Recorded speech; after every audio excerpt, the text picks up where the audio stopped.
Investigation. देखिए ये incident unfortunate incident जो है 6 मई को वाक़या हुआ, जिसमें एक नाबालिग बच्ची जो है उसने सुसाइड अटेम्प्ट किया। उसके इलाज के लिए उसको जब हॉस्पिटल शिफ्ट किया गया तो वहाँ उसकी मौत वाक़या हो गई।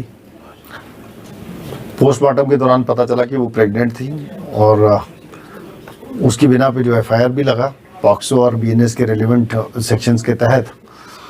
और ड्यूरिंग इन्वेस्टिगेशन जो कि हेड कर रहे थे पुलिस स्टेशन कलामाबाद के एसएचओ इंस्पेक्टर अशरफ, उन्होंने काफ़ी टेक्निकल एनालिसिस और बाकी सारी चीज़ें एविडेंस वगैरह इकट्ठे किए during investigation, including DNA analysis of some suspects. DNA analysis और बाकी जो एविडेंसेस कलेक्ट किए उनकी बेसिस पे फिर एक मुलजिम पे ज़ीरो इन किया गया, जो अगेन माइनर है, जिसका नाम नहीं बताया जा सकता। उसको कल गिरफ्तार कर लिया गया है और ये केस सॉल्व हुआ है। देखिए ये कुछ ऐसी चीज़ें जो मतलब अभी इन्वेस्टिगेशन का पार्ट है, तो वो अभी नहीं रिवील की जा सकती। इन्वेस्टिगेशन स्टिल इज एट मतलब मिड ऑफ द थिंग्स। अभी इन्वेस्टिगेशन चल रही है। कुछ ये इन्वेस्टिगेशन कितने टाइम से आपके सालों ये 6 मई को रजिस्टर हुआ था।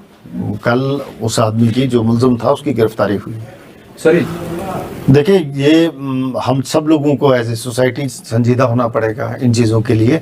बहुत अनफॉर्चुनेट है जिस बाप ने अपनी बच्ची इस हालात में खो दी और उसके उसी को इस खबर में गलत तरीके से प्रोजेक्ट किया गया कुछ जगहों से, जिसका हमारे नोटिस में भी लाया गया। और उसमें एक दोबारा हमने एक नोट भी भेजा कि इस तरह के लोग जो हैं उनके खिलाफ सख्त जो कानूनी कार्रवाई है वो की जाएगी। तो आपके ज़रिए सब लोगों तक, जहाँ तक आपकी आवाज़ पहुँच रही है, मेरी गुजारिश है कि जो बच्चियाँ हैं, खासकर जो टीन एज में हैं, उनका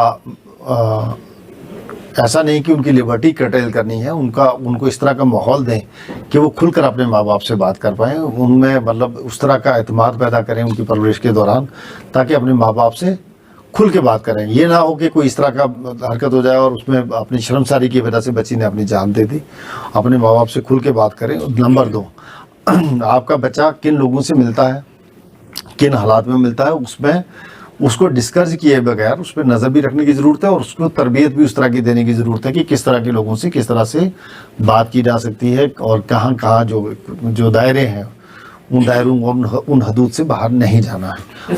देखिए जे.एंड.के पुलिस एक प्रोफेशनल पुलिस फोर्स है और हमारे अफसर जो हैं कॉम्पिटेंट हैं, जिन्होंने इसको इन्वेस्टिगेट किया।